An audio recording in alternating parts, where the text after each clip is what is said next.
मुफ्ती साहब, अगर कोई शख्स हनफी हो लेकिन वो चल मसाइल में फ़िक़्ह शाफ़ी और मालिकी को फॉलो करे तो क्या वो गुनहगार होगा क्योंकि ये शहवत परस्ती है? क्यों फॉलो कर रहा है? ख्वाहिशात की खातिर अपना मसलक बदल लेना ये किसी के नज़दीक भी जायज़ नहीं है। अल्लामा इब्न तैमिया रहमहुल्लाह जो बड़े तक़लीद के खिलाफ थे, उन्होंने भी ये बात लिखी है कि अगर आपकी एक राय है और आप सिर्फ ख्वाहिशात की बेस पे दूसरे फ़िक़्ह को फॉलो कर रहे हैं तो ये नाजायज़ और हराम है। इसकी मैं दलील कुरान से देता हूँ। देखो कुरान में क्या है, यहूदी आए नबी सल्लल्लाहु अलैहि वसल्लम के पास। यहूदियों में एक शादीशुदा मर्द और औरत ने जिना किया। तवज्जो है ना आप लोगों की? शादीशुदा मर्द और औरत ने जिना किया। वो नबी सल्लल्लाहु अलैहि वसल्लम के पास आए कि आप फैसला करें क्या सजा है। वो नबी के पास क्यों आए? इसलिए कि तौरात में लिखा हुआ था दोनों को पत्थरों से मार के हलाक कर दो, रजम करो। यहूदियों ने बोला यार ये तौरात पर अमल तो बड़ा मुश्किल है, ये वाला फैसला हम किससे करवाते हैं? मोहम्मद सल्लल्लाहु अलैहि वसल्लम से। आप रहमदिल हैं, नरम हैं, तो थोड़ा सा हो, रजम की सजा तो उम्मीद है नहीं मिलेगी। नबी के पास आए कि या रसूलल्लाह, अगरचे आपको नबी नहीं मानते थे लेकिन फैसला आप करेंगे। नबी ने फरमाया कि तुम्हारे पास जब तौरात मौजूद है और तुम तौरात को मानते हो तो मुझसे फैसला क्यों करवा रहे हो? तौरात लेकर आओ, तौरात ही फैसला करेगी तुम्हारा। मुस्लिम तो नहीं हो ना तुम। तौरात लाई गई, वहां उन्होंने डंडी मारी। डंडी ये मारी कि तौरात की जब तिलावत शुरू की है तो जो रजम वाली आयतें थी ना, जिसमें था कि शादीशुदा मर्द और औरत जिना करे तो पत्थरों से मारो, उस आयत पर हाथ रख के तिलावत करना शुरू कर दी। अब्दुल्ला बिन अब्दुल सलाम रजी अल्लाह तआला अन्हु मौजूद थे, यहूदी आलिम थे, वो तौरात के हाफिज थे। उनको हाफिज को तो अंदाजा हो जाता है ना, भाई ये बीच से एक आयत खा गए हैं, ठीक है ना। उनको अंदाजा हो गया ये तो बीच से आयत खा गए हैं। तो उन्होंने जाके जो तिलावत करने वाला था उसका हाथ हटाया मजबूती से। फैदा आया तो रजमी तलूहु, रजम वाली आयत चमक रही थी बिल्कुल, यानी वाज़े सामने थी। तो नबी ने हुक्म दिया तौरात के मुताबिक फैसला होगा और इनको रजम किया जाए। इस पे कुरान की आयतें नाजिल हुई। वकैफ़ युहक्किमूनका, लोग मुझे कहते हैं आप कुरान की आयतों के हवाले नहीं देते। भाई मैं पूरी आयत पढ़ के सुना देता हूँ, तो रेफरेंस की क्या जरूरत है? इससे मजबूत रेफरेंस कोई होगा? कुरान कहता है वकैफ़ युहक्किमूनका व इंदहुमुत तौरातु फीहा हुक्मुल्लाह। ए नबी, आपसे फैसला कैसे करवा रहे हैं जबकि इनके पास तौरात मौजूद है जिसमें अल्लाह का हुक्म लिखा हुआ है? इससे क्या पता चलता है? आपका क्या ख्याल है, क्या नबी का फैसला गलत हो सकता था? बोलो। 100% सही फैसला किसका होता? नबी का। क्योंकि इस्लाम जब आया तौरात मनसूख हो गई। इस पे तो उनको अप्रिशिएट करना चाहिए था कि भाई तौरात छोड़कर किसके पास आ रहे हैं? इस्लाम के पास आ रहे हैं ना। इस्लाम ने कहा कि नीयत ठीक नहीं है। समझ में आ रही है बात? फैसला नबी ही का ठीक है, इस्लाम ही का ठीक है, लेकिन ये इसलिए नहीं आ रहे कि इस्लाम का फैसला ठीक है, ये इसलिए आ रहे ताकि इनको यहां गुंजाइश मिले। आज तक यहूदियत को फॉलो करते रहे हैं, आज सख्त सजा है यहूदियत में, तो आप आ रहे इस्लाम के पास। तो किस बेस पे आ रहे हो भाई तुम? हम कहते हो आप फ़िक़्ह हनफी को फॉलो करते रहे हो, ठीक है, इमाम शाफी भी बरहक इमाम है, लेकिन आप इस मौके पे फ़िक़्ह हनफी को छोड़कर शाफी की तरफ जा रहे हो। किस बेस पे जा रहे हो आप? ख्वाहिशात की बेस पे जा रहे हो। ये बेस ठीक नहीं है, लिहाजा इस बेस पे जाने का आपको गुनाह मिलेगा। इसकी मिसाल ऐसे, मैं अक्सर वाक़या सुनाता हूं। एक अहले हदीस का फोन आया मेरे पास, कहने लगा मैं किसी लड़की से शादी करना चाहता हूं, उसके अब्बा राजी नहीं है, तो शरीयत क्या कहती है इस बारे में, मैं कोर्ट मैरिज कर लूं? मुझे फोन से स्मेल आ गई। स्मेल का मतलब कोई बदबू के माने में नहीं मैं ले रहा, यानी उसकी बातों से मुझे लगा कि ये अहले हदीस है। तो मैंने कहा आप किस फ़िक़्ह मसलक को फॉलो करते हैं? कहते मैं अहले हदीस हूं। मैंने कहा अहले हदीस के नज़दीक जायज़ नहीं है कोर्ट मैरिज जब तक लड़की का बाप राजी ना हो। कहते हैं मैं किसी फ़िक़्ह शिक़्क़ा को नहीं मानता, मैं किसी फ़िक़्ह शिक़्क़ा को नहीं मानता। मैंने कहा देखो फ़िक़्ह हनफी में तो निकाह हो जाएगा, बाप की इजाज़त ज़रूरी नहीं है। वो जो हदीस में आता है ला निकाह इल्ला बिवली, उसके बहुत सारे जवाब हैं। अभी वो दलाइल की बात तो एक अलग है, लेकिन मैंने कहा फ़िक़्ह हनफी में हो जाता है, लेकिन आपका निकाह नहीं होगा क्योंकि आप अहले हदीस हो। कहते हैं नहीं एक्चुअली देखिए मैं किसी फ़िक़्ह में तो कुरान और सुन्नत को मानता हूँ, आप कुरान और सुन्नत से बताएं होगा कि निकाह नहीं होगा। मैंने कहा मुझे एक बात बताओ, आपकी उम्र कितनी उम्र? 26-27 साल। मैंने कहा 27 साल तक आप अहले हदीस से मसले पूछते रहे हो क्योंकि आपका ख्याल यह था कि वो कुरान और सुन्नत से मसला बताते हैं, और हमारे बारे में आपका ख्याल यह था कि अबू हनीफा की राय पेश करेंगे, ये कुरान और सुन्नत, आपका दावा है, ये ख्याल है, तभी तो आप अहले हदीस थे। तो 25-26 साल तक, या जब से आपने होश संभाला उस वक्त से लेकर अब तक आप अहले हदीस से मसले पूछते हो क्योंकि आपका नजरिया यह है कि ये कुरान और सुन्नत से मसले बताते हैं। आज लड़की को पटाने के लिए, लड़की को घर से भगाने के लिए आप किससे मसला पूछ रहे हो? हनफी से, और कह रहे हो कुरान और सुन्नत से बताओ मुझे। तो पहले भी कभी राब्ता कर लेते कि मुफ्ती साहब कुरान और सुन्नत से बताएं, रफुल यदैन का क्या जवाब है आपके पास, 3 तलाक के मसले का क्या जवाब है आपके पास? फिर मैंने कहा जब 3 तलाकें दोगे तो फिर दोबारा क्या हो जाओगे? फिर अहले हदीस से लोगे, फिर मुझे फोन नहीं करोगे कि 3 तलाक में तलाक हुई है कि नहीं हुई है, और मैं आपसे कहूंगा आप अहले हदीस हो तो आप कहोगे कि नहीं मुझे कुरान और सुन्नत से बताएं, फिर मैं कुरान और सुन्नत से बताऊंगा ये तो इजमाई मसला है, कुरान में भी 3-3 है, हदीस में भी 3-3 है, तो वहां तो आप राब्ता ही नहीं करोगे, आप बोलोगे अहले हदीस ही है जो कुरान और सुन्नत से मसले बताते हैं। इसलिए मैंने कहा आप लड़की को भगाओगे ना, आपकी शादी बोलो नहीं हो। हालांकि मुझे पूरा एतमाद है अपने फ़िक़्ह के सही होने पर। कुरान और सुन्नत में इमाम अबू हनीफा के दलाइल बहुत मजबूत हैं कि लड़की कोर्ट मैरिज करती है कुफू में, पैरेलल में, अगरचे ये बुरा अमल है, इसको अप्रिशिएट नहीं किया जाएगा, लेकिन निकाह हो जाता है। बाप की मर्जी उसमें शामिल होना जरूरी नहीं है, हो जाता है निकाह, और दलाइल है हमारे पास इस पे। मैंने उसको दलाइल दिए नहीं, क्यों? अगले की नीयत दलाइल को फॉलो करना नहीं है, अगले की नीयत ख्वाहिशात को फॉलो करना है कि जब फ़िक़्ह हनफी में मजा आ रहा है तो हनफी हो जाओ, जब अहले हदीस में मजा आ रहा है तो कहाँ क्या किधर चले जाओ? अहले हदीस। एक साहब मुझे कहने लगे सफर में 2 नमाजें इकट्ठी पढ़ रहे थे ना, वो मेरे साथ थे हनफी, वो जोहर के साथ असर पढ़ रहे थे। मैंने उनसे कहा आप तो फिक्र हनफी को फॉलो कर रहे हो, 2 नमाजें इकट्ठी हदीस में अगर जायज़ है तो जोहर को असर के करीब ले जाया जाएगा और असर को अव्वल वक्त में, इस तरह से इकट्ठी पढ़ी जाएंगी। और मैंने कहा आप तो हनफी हो, कहते हैं ये मैं असल में ठीक है मैं हनफी हूँ, लेकिन इस मसले में मैं तीनों इमाम एक तरफ हैं, मालिकी, शाफी और हम्बली, मैं उनको फॉलो करूंगा। क्योंकि 3 किस तरफ हैं? एक तरफ, जमहूर एक तरफ है, मैं उनको फॉलो करूंगा। मैंने कहा अच्छी बात है। मैंने कहा सदक़े फ़ितर जो आपने अदा किया था, इस दफ़ा पैसों में अदा किया था ना, ज़कात भी आप कैश में दे रहे हो, तो इमाम शाफी, इमाम मालिक, इमाम अहमद बिन हम्बल, तीनों इमामों के नज़दीक सदक़े फ़ितर हो या ज़कात हो, वो कैश में नहीं दी जाएगी। जिस चीज़ की ज़कात वाजिब हुई है वही चीज़ दी जाएगी। समझ में आ रही है बात? सदक़े फ़ितर आपको 2.25 किलो गंदुम देना पड़ेगा, गंदुम के पैसे आप नहीं दे सकते। समझ में आ रही है बात? खजूर देनी है तो 4.5 किलो खजूर देनी पड़ेगी। इमाम शाफी का यही राय है, इमाम मालिक की भी, इमाम अहमद बिन हम्बल की भी, कि आप पैसे नहीं दे सकते, खजूर में देना पड़ेगा आपको, आटे की बोरी देनी पड़ेगी। इसी तरह बकरियों की ज़कात दे रहे हो, बकरी देनी पड़ेगी, गोल्ड की ज़कात दे रहे हो तो गोल्ड देना पड़ेगा आपको। मैंने कहा इतने सालों से जो आप सदक़े फ़ितर में पैसे दे रहे हो, तीनों इमामों के नज़दीक आपका सदक़े फ़ितर अदा बोलो नहीं हुआ। कह रहे हैं एक्चुअली बात असल में ये है कि ये जो सदक़े फ़ितर के मसले में अबू हनीफा रहमतुल्लाह की राय बड़ी मजबूत है दलील के लिहाज से, कि पैसे भी दे सकते हैं आप।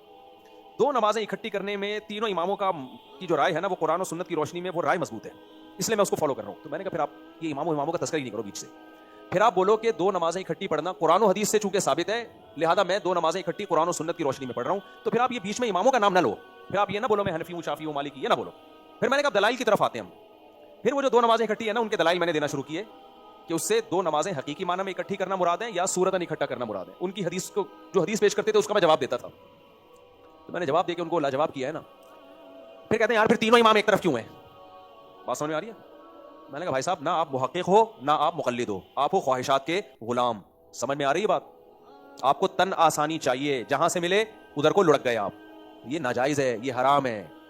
या तो तहकीक की बात है तो फिर मैं जो दलाइल पेश कर रहा हूं, बुखारी की हदीस पेश कर रहा हूं कि नबी ने कैसे जमा 2 नमाजें इकट्ठी की है, इन दलाइल का जवाब दो। जब दलाइल में फंसते हैं तो अबू हनीफा की तरफ आते हैं, अबू हनीफा में फंसते हैं तो इमाम शाफी की तरफ जाते हैं। इनको चाहिए ख्वाहिशात, ये किसी के नजदीक भी जायज नहीं है। समझते हो कि नहीं समझते? लिहाजा जब आप किसी एक बात को फॉलो कर रहे हो, फिक़ा को फॉलो कर रहे हो, तो उसको फॉलो करना पड़ेगा, सवाउन वाफ़क़ा गरज़हु अम ला, चाहे आपकी गरज के मुवाफिक हो या आपकी गरज के अगेंस्ट हो। समझ में आ रही है बात कि नहीं आ रही? हाँ, जहां इज्तिमाई जरूरत होती है, हरज में वाक़ होने का इज्तिमाई सतह पे खतरा होता है, वहां खुद उलमा दूसरे फिक़ा पे फतवा दे देते हैं। जैसे एक औरत का शौहर लापता हो जाए तो इमाम अबू हनीफा के फिक़ा में अब कोई गुंजाइश नहीं है, सारी जिंदगी वो इंतजार ही करेगी, और उनकी दलील भी मजबूत है कि भाई किस बेस पे हम निकाह खत्म करें, कल वापस आ गया तो क्या होगा। लेकिन जब ये लापता बहुत कसरत से लोग होना शुरू हो गए हिंदुस्तान में, और हिंदुस्तान में तो सारे हनफी ही हमेशा से रहे हैं, उसमें हिंदुस्तान में पाकिस्तान और बांग्लादेश भी शामिल था, तो फिर मौलाना शरीफ थानवी ने आवाज़ उठाई कि भाई फ़िक़ह हनफी में इसका कोई हल नहीं है। तो लिहाजा फ़िक़ह मालिकिया से फतवा लिया फिर, क्योंकि मजबूरी थी। तो इज्तिमाई ज़रूरत के पेश नज़र खुद उलमा गाफिल थोड़ी हैं, वो खुद उन्होंने कहा भाई ये तो बल्वे में इतने लोग लापता हो रहे हैं, इतनी औरतें कब सारी ज़िंदगी शौहरों का इंतजार करती रहें। तो फिर फ़िक़ह मालिकिया से उलमा ने राय ली, उलमा के इजलास हुए, मीटिंग हुई, बैठ के इत्तिफ़ाक़ राय से एक फतवा दिया गया कि भाई इस मसले में हमने फ़िक़ह हनफी को छोड़ दिया है, क्योंकि आवाम की ज़रूरत है, औरतें ज़िना करेंगी, बदकारियों की तरफ जाएंगी, एक इक्का दुक्का गुम हो जाते तो एक अलग बात है, यहाँ तो बल्वे में अच्छे खासे मर्द गुम हो रहे हैं, तो किस को आप कहोगे भाई सारी ज़िंदगी इंतजार करो। वो 99 साल तो इमाम हनीफा ने एक फॉर्मेलिटी पूरी करने के लिए कह दी, 99 मकसद है कि कभी भी इंतजार नहीं होगी, तो यानी सारी ज़िंदगी बैठी रहेगी वो। तो उसके लिए फिर इमाम मालिक का कॉल लिया गया, तो अब फतवा हम भी इमाम मालिक के कॉल पे ही देते हैं। अब वो फ़िक़ह हनफी ही का हिस्सा बन गया है वो, कि भाई 4 साल तक इंतजार करेगी, इससे ज़्यादा नहीं। और अगर कोर्ट में केस कर दे, गुमशुदा होना साबित कर दे, या कोर्ट अपनी तफ्तीश के अंदाज लगाए, उसका वापस आना बहुत मुश्किल है। जैसे कि हमारे महल्ले में केस हुआ था कि एक आदमी थोड़ा जुनून टाइप का था उसको, तो वो क्या हुआ, शिप में गया है, उसके बाद आया ही नहीं वो। तो भाई शिप से चढ़ता हुआ नजर आया, शिप से उतरता हुआ नजर नहीं आ रहा, तो इसका मतलब है कि समंदर में गिर के हलाक हो गया होगा। तो हमने उसको खुद कहा भाई कोर्ट से अपना निकाह खत्म करा लो आप। तो उस खातून ने फौरन केस किया, कोर्ट से निकाह खत्म हो गया। हमने कहा वैलिड है ये, निकाह आपका खत्म हो गया, तो अब कहीं और शादी कर सकती हो। तो ऐसी इज्तिमाई ज़रूरत के मौके पर खुद अहनाफ भी फतवा दे देते हैं, वरना आवाम को इसकी कतई इजाज़त नहीं है, खुद ही पेंतरे बदलती रहे यहाँ से वहाँ, इससे इस्लाम का बेड़ा गर्क हो जाएगा।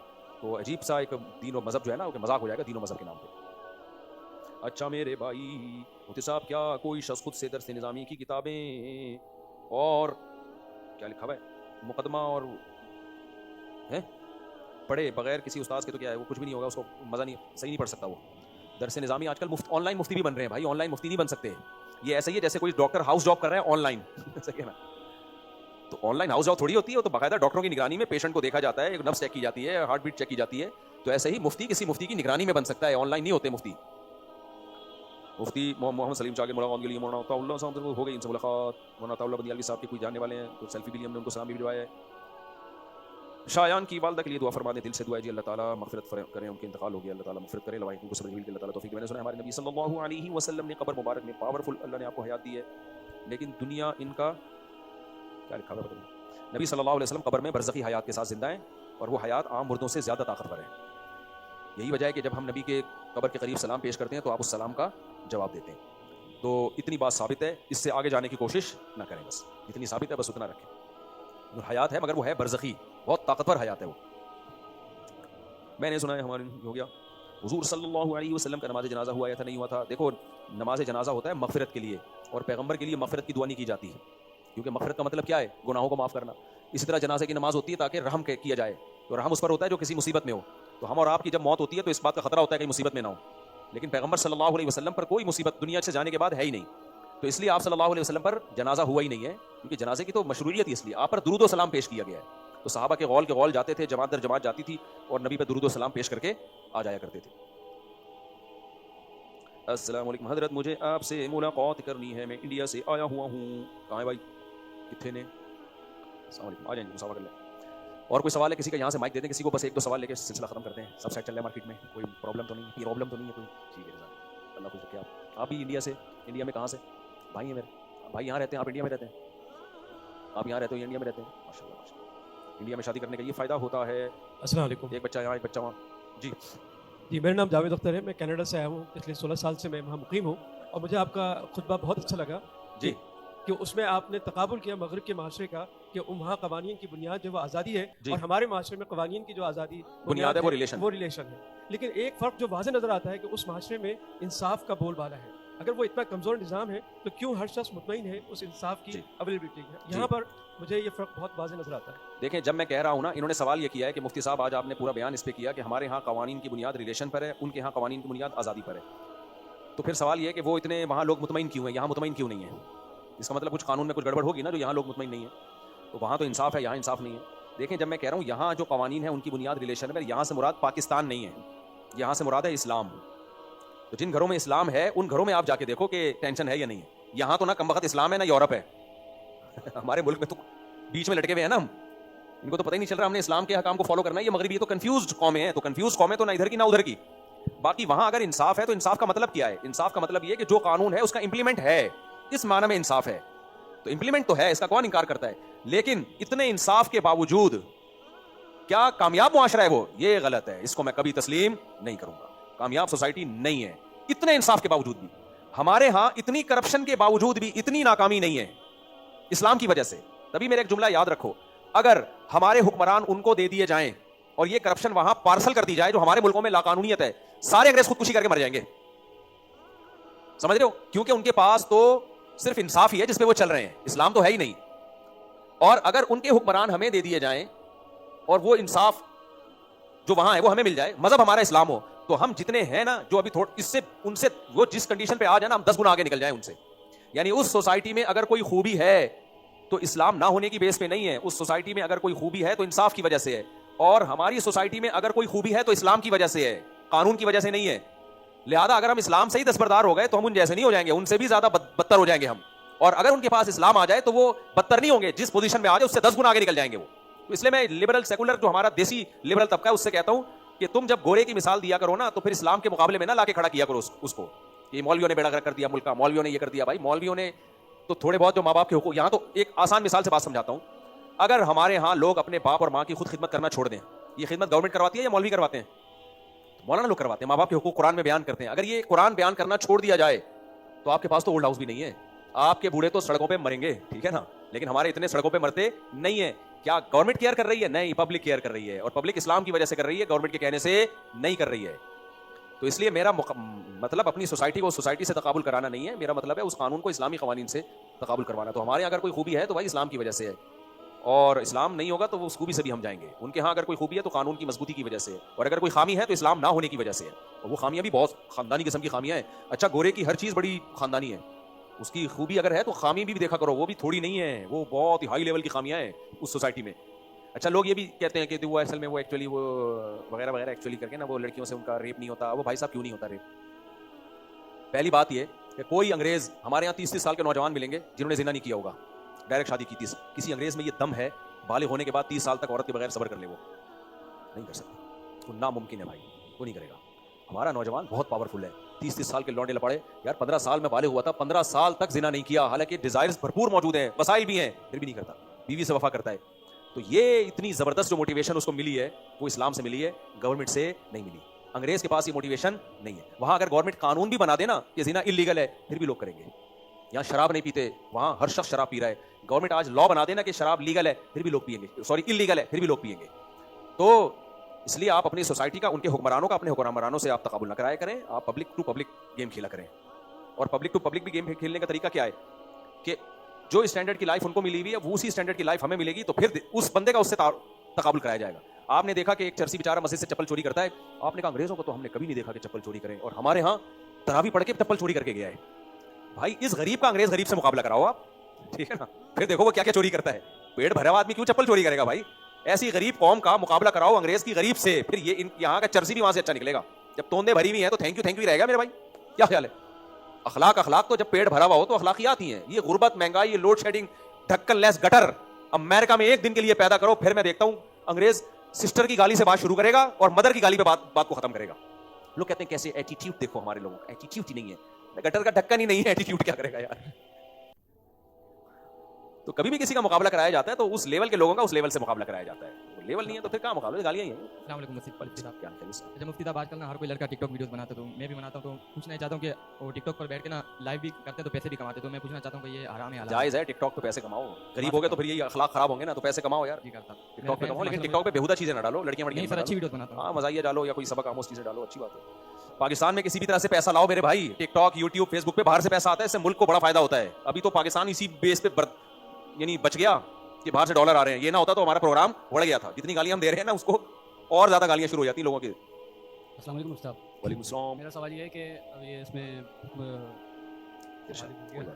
ये मन्नत मानना ये इस्लाम में जायज़ है? जायज़ है, पसंदीदा काम नहीं है मन्नत मानना। हदीस में इसकी हौसला शिकनी है, अल्लाह मेरा मरीज ठीक हो गया तो मैं इतने रकत पढ़ूंगा, भाई नहीं ठीक हो तो नहीं पढ़ूंगा, तो ये ना कराओ। फिर लोग अपने जबान से जो मन्नत हो पूरी करना वाजिब, इतनी मुश्किल चीजें अपने ऊपर लाजिम कर लेते हैं, फिर होता नहीं है उनसे। अस्सलाम वालेकुम। वालेकुम सलाम। साहब एक मेरा सवाल ये था कि अभी हाल ही में हमारी विरासत तकसीम हुई है और बहुत सी चीज़ों का कंट्रोल हमारी वालदा के हाथ में, मेरी विरासत तकसीम हो चुकी है, चीज़ें मैं अभी देख रहा हूँ, लेकिन मेरी जो ननियाल है, मेरी खाला और मामू का मेरी अम्मी बहुत ज़्यादा कंट्रोल है, कारोबारी मामला है, भी घर के मामला है, चीज़ें बहुत तेज़ी से डाउनफॉल की तरफ जा रही हैं। अब अगर उन्हें भी बात भी समझाते नहीं है, समझाने वाले भी थक खा के बैठ जाते हैं। भाई साहब ये बातें समझाने से नहीं होती, सख्ती करनी पड़ती है। वालदा अगर विरासत तकसीम नहीं कर रही तो आप नहीं, विरासत तकसीम हो चुकी है, लेकिन बाकी मेरे बहनों को बहुत नुकसान हो रहा है, हमारा कारोबार भी डाउनफॉल पे जा रहा है। उनके ऐसे डिसीजन होते हैं, बंदा कहता है यार कि क्या मनता है, लेकिन कहने वाले एंड में थका के ये कह देते हैं कि जी अब वो बड़े मुल्क को क्या समझाएं। इस बात मुझे लॉजिक समझ में नहीं आती। देखो, कारोबार हो या कोई भी चीज़ हो, इंडिविजुअल करो आप, खानदानों का उसमें इन्वॉल्वमेंट, बड़ा भाई, मामू, चाचा, ये बात ही गलत है।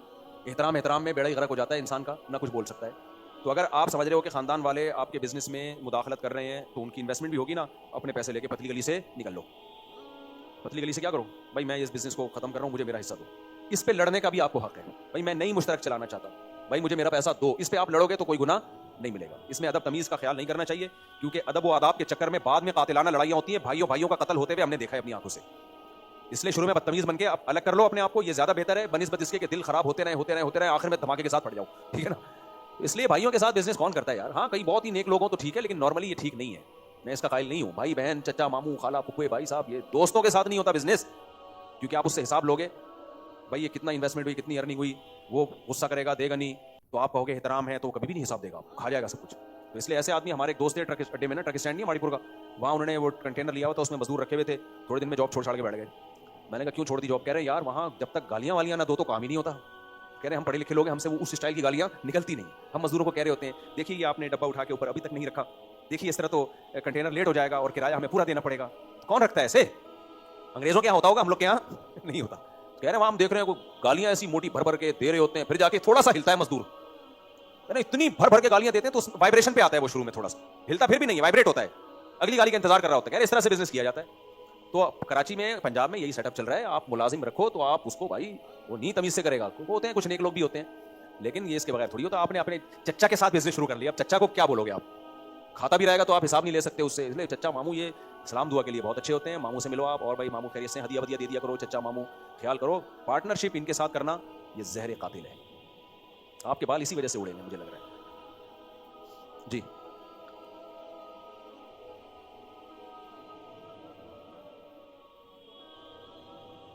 बहन का हिस्सा निकाल के अलग कर दो, बोलो मामू से ये बहन का अब ये बहन का हिस्सा आपको दे रहा हूँ, बहन अब आप खुद कारोबार में इन्वेस्ट करो। इसमें ढीठ बनना पड़ता है। आपके मामू का अच्छे होंगे, काबिल एहतराम होंगे, जनरली एक उसूली तो अच्छे ही होंगे इंशाल्लाह, लेकिन उसूल यही है कि भाई ज़्यादा आप कर रहे हो तो ये फिर आप ले लें।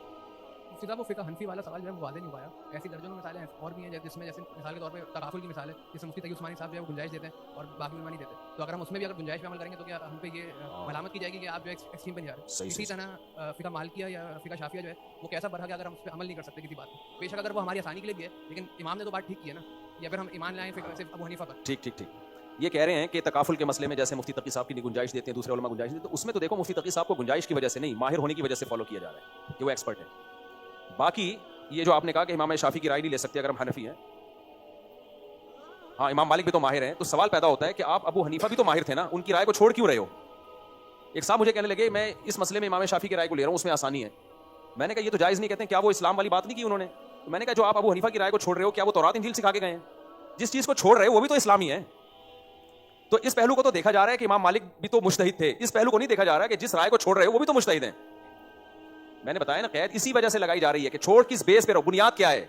यहूदी इस्लाम की तरफ आ रहा था, बुनियाद ठीक नहीं थी, तो इस्लाम के हुक्म पर अमल करने से उसको रोक दिया गया, मलामत की गई, हालांकि वो यहूदियत छोड़ के आ रहा है। आप तो इस्लाम ही का एक फिक़ह हनफी जिसपे सदियों से 50% से ज्यादा लोग चलते आ रहे हैं, उसको छोड़कर आप दूसरे फिक़ह की तरफ जा रहे हो। ठीक है, वो भी बरहक है, लेकिन जिसको छोड़ रहे हो वो भी तो बरहक है ना। और छोड़ने की बेस क्या है? ख्वाहिशात को फॉलो करना। इस बेस पे छोड़ना ठीक नहीं है, और अगर छोड़ा जा रहा है तो फिर मुश्किल में भी उनको फॉलो किया जाए। फिर कुछ अहकाम ऐसे फिक़ह हनफी में आसान है, फिक़ह शाफी में मुश्किल है। ये क्या बात है? आसानी में तो उधर कन्वर्ट होते हो, मुश्किल में आप उधर कन्वर्ट नहीं होते। उसमें भी तो ये कहा जा सकता है कि भाई वो भी तो बरहक फिक़ह है। समझते हो कि नहीं समझते? जी, उसमें आसानी है। बेहतरीन बात की भाई साहब बेहतरीन बात की भाई साहब कि मुफ्ती रशीद अहमद साहब 15 डिग्री के कायल थे, 10-15 मिनट तक वक्त रहता है, वो मैं आसानी के बेस पे नहीं लेता। अगर आप जमहूर की राय को छोड़कर मुफ्ती रशीद अहमद साहब की राय को ले रहे हो, जबकि आपको ये इत्मीनान भी नहीं है कि वो इसमें एक्सपर्ट थे या ज्यादा एक्सपर्ट थे, तो फिर आप गुनाहगार होगे। मैं जो मुफ्ती रशीद अहमद साहब की राय को ले रहा हूँ सिर्फ इसलिए नहीं कि एक्सपर्ट थे, क्योंकि मेरी तहकीक है, मुझे उस पर 100% इत्मीनान है। दूसरी बात यह कि मुफ्ती रशीद साहब माहिर फल्कियात थे, और जो उनके खिलाफ फतवा दिया गया है वो माहिर फल्कियात नहीं है। एक होता है मुफ्ती, एक होता है किसी खास फील्ड में माहिर होना। तो माहिर की तो राय का एतबार किया जाएगा, जबकि इमाम मालिक जितने माहिर थे उतने ही इमाम अबू हनीफा भी माहिर थे। दोनों का लेवल क्या है? बल्कि अबू हनीफा का पलड़ा तो फिक़ह में भारी है। इमाम शाफी कहते हैं अन्नासु यालू अबी हनीफा फिल फिक़ह, लोग फिक़ह में अबू हनीफा के मोहताज हैं। कभी ज्यादातर लोगों ने इमाम हनीफा को फॉलो किया है रहमहुल्लाह ताला को। तो मुफ्ती रशीद अहमद साहब की राय को हम अगर ले रहे हैं आसानी की बेस पे हरगिज नहीं ले रहे, ये ज़हन में रखना। अगर मुफ्ती रशीद अहमद साहब की राय ये होती ना कि 18 दर्जे है और 15 दर्जे दूसरों की राय होती, तो मैं 18 वाली राय को लेता।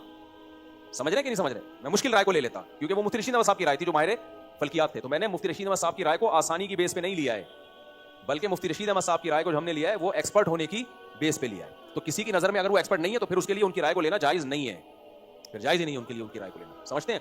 दूसरी बात ये कि एक है एक फिक़ा को छोड़कर दूसरे फिक़ा में जाना, और एक है उसी फिक़ा में ही इख्तलाफ का हो जाना, उससे मामला हल्का हो जाता है।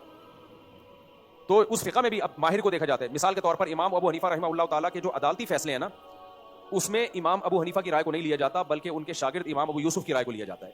वजह उसकी है कि वो अदालती मसाइल में ज्यादा एक्सपर्ट थे, तो इसलिए नहीं लिया जाता कि उसमें आसानियां हैं, बल्कि इसलिए कि वो ज्यादा एक्सपर्ट हैं। तो दो एक्सपर्ट का जब मुकाबला होगा तो ज्यादा एक्सपर्ट को लिया जाएगा। तो यहाँ अबू हनीफा का मुकाबला बाकी जो तीनों इमामों से हो रहा है, तो उसमें या तो ये कहा जाएगा भाई इसमें कौन ज्यादा एक्सपर्ट है, ये राय नहीं दी जा सकती, और अगर दी जाएगी तो इमाम हनीफा का पलड़ा उसमें भारी है।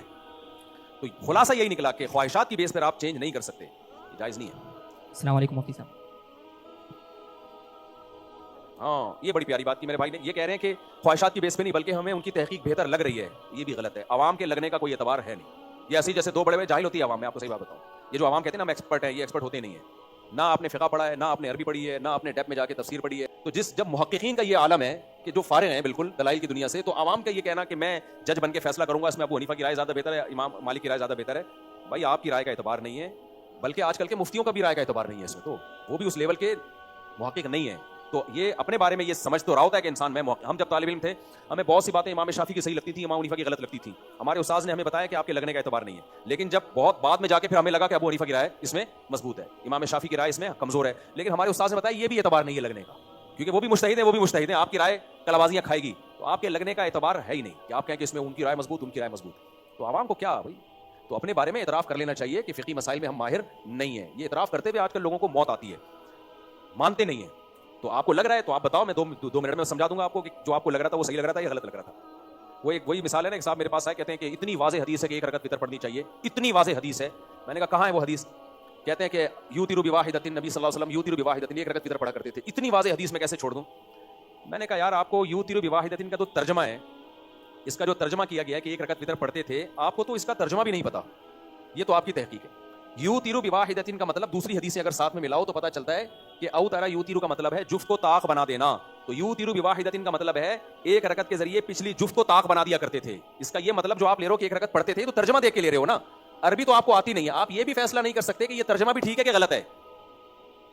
ये तर्जमा भी ठीक है कि गलत है। जिसको तर्जमे तक का ना पता हो वो कह रहा है कि मेरी राय में अबू हनीफा की राय कमजोर है, इमाम मालिक की राय मजबूत है। ये गलत है। ये मान लेना चाहिए कि हमारे पास इल्म नहीं है। ये बहुत अहम सवाल है कि फिर हम ये कहते हैं कि उनकी राय कमजोर है। उसकी वजह यह है कि हदीस से यह बात साबित है कि दलाइल जब दोनों तरफ हो तो एक राय अगर मजबूत हो भी तो दूसरी राय को 100% गलत नहीं कहा जा सकता। ये कुरान और सुन्नत ही से साबित है। इसकी मिसाल बुखारी मुस्लिम की हदीस बनु कुरैज़ा वाली, कि नबी ने सहाबा को भेजा नमाज पढ़ने के लिए और कहा कि असर की नमाज कोई रास्ते में ना पढ़े। सहाबा में इख्तलाफ पैदा हो गया। अब राय उन सहाबा की ज्यादा मजबूत थी जो कह रहे थे कि पढ़नी चाहिए, क्योंकि एक जुज़वी वाक़या है ना कि ना पढ़ो, इसकी तावील मुमकिन है। भाई नबी सल्लल्लाहु अलैहि वसल्लम ने फरमाया असर की नमाज ना पढ़ो, तो साहबा ने कहा, बाद साहबा ने कहा हमें हुक्म दिया नहीं पढ़ो तो हम कज़ा कर देंगे नमाज। बाद साहबा ने कहा भाई कज़ा करने की इजाजत थोड़ी है, वो तो नबी सल्लल्लाहु अलैहि वसल्लम कोई आलिमुल गैब तो है नहीं, आपको खतरा था कि रास्ते में मसाइल हो सकते हैं तो इसलिए आपने हुक्म दिया। कज़ा जब कज़ा करने की कैसे इजाजत हो गई? कुरान कह रहे हैं दरमियानी नमाज की हिफाजत करो, असर की नमाज की हिफाजत करो। फिर नबी ने कभी भी जिंदगी में असर की नमाज कज़ा नहीं की। आपने फरमाया जिसकी असर की नमाज छूट गई पूरा खानदान उसे लुट गया। इतनी ताकीदें हैं, तो दलाइल की दुनिया में इनका पलड़ा क्या था? भारी था, लेकिन दूसरों का पलड़ा कमजोर था। लेकिन चूंकि उनका इस्तेनाद भी एक नबी के अल्फाज तो थे ना बहरहाल, इसलिए नबी ने दोनों में से किसी को मलामत नहीं की। बल्कि नबी का इरशाद क्या है? इदा इज्तहदल मुज्तहिद, जब मुज्तहिद इज्तिहाद करता है दुरुस्त नतीजे तक पहुंचे 2 अजर और गलत नतीजे तक पहुंचे तो भी 1 अजर है।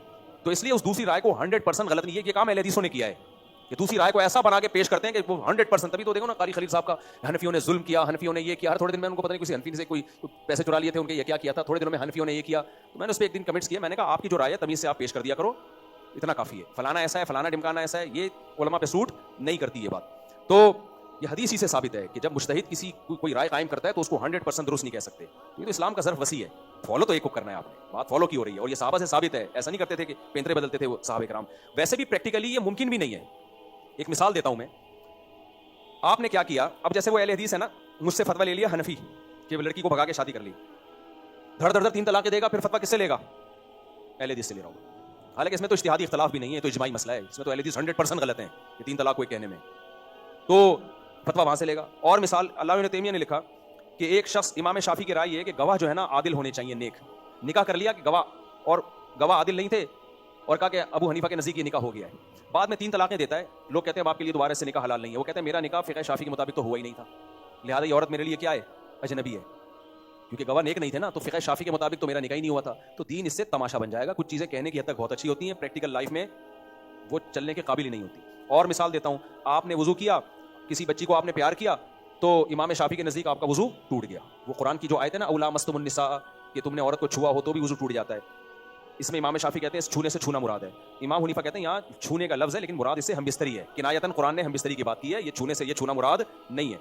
दोनों की दलील है। तो आपने बच्ची को प्यार किया तो फिर किसी ने कहा भाई वज़ू करो, इमाम शाफी भी तो बरहक थे ना, वो भी तो सही है। आपने कहा क्या इमाम हुनीफा गलत है, लिहाजा मैं वज़ू नहीं करूँगा, इमाम अबू हनीफा के फतवे को ले रहा हूँ, उनका भी इस्तेदलाल कुरान से। फिर क्या हुआ? आपका खून निकल के बह गया। अगला कह रहे हैं आप इमाम शाफी के नज़दीक, तो इमाम अबू हनीफा के नज़दीक आपका वज़ू टूट गया। अब आप कह रहे हो इमाम शाफी के नज़दीक नहीं टूटा, हालांकि दोनों के नज़दीक आपका वज़ू टूट गया। तो इधर आप शाफी की राय को ले रहे हो, इधर हनफी की राय को ले रहे हो, तो ये दीन नहीं, ये तमाशा हो जाएगा। तो इससे जो अल्लाह ताला ने आपको जो मुकल्लफ बनाया है ना अहकाम का, कि आपकी मर्जी के मुवाफिक शरीयत का हुक्म हो या ना हो आपने फॉलो करना है, वो सारा फलसफा इस्लाम का बेड़ा गर्क हो जाएगा उसका। इसलिए सदियों से ये तरीका प्रैक्टिकली नाफिज रहा ही नहीं है। सदियों से यही चला आ रहा है कि एक फ़िक़ा को फॉलो करना है तो उसी को फॉलो करो। हाँ, उसी फ़िक़ा के उलमा, अगर जो मुस्तनद उलमा है, वो जैसे इस्लामिक बैंकिंग पूरी दुनिया में चलानी थी, उसमें सिर्फ फ़िक़ा हनफी को फॉलो करके चलना मुमकिन ही नहीं था। तो 90% तो वो वैसे ही फ़िक़ा हनफी के मुताबिक है, क्योंकि मामलात में अहनाफ ने पहले बहुत काम किया है। तो 10% फिर दूसरे फ़िक़ा से लिया गया, क्योंकि ये मुमकिन नहीं था। तो एक चीज़ पॉसिबल ही नहीं है तो वो कैसे फिर होगा? तो इज्तिमाई ज़रूरत के पेश नज़र उलमा खुद फतवा दे देते हैं।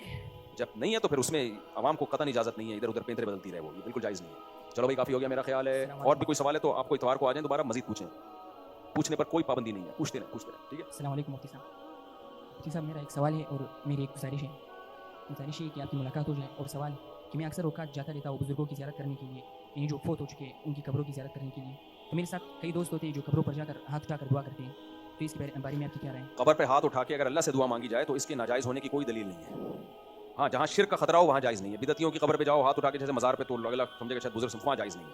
तो अगर कोई शिर्क का खतरा नहीं है तो फिर कब्र पे भी हाथ उठा के मैयत के लिए दुआ मांग रहे हैं ना। मैयत को सामने रख के हम नमाज़ पढ़ रहे होते हैं अल्लाह के लिए, सामने रख के नमाज़ पढ़ रहे होते हैं, लेकिन वहाँ खतरा नहीं है। सबको पता है नमाज़ किसके लिए हो रही है, अल्लाह के लिए हो रही है। अगर ये कब्र ऐसी जगह पर हो जहाँ के लोग कब्र के ऊपर हाथ उठाकर उनसे मन्नत मांगते हैं तो फिर नहीं, फिर जायज़ नहीं है वहाँ। क्या? चलो भाई।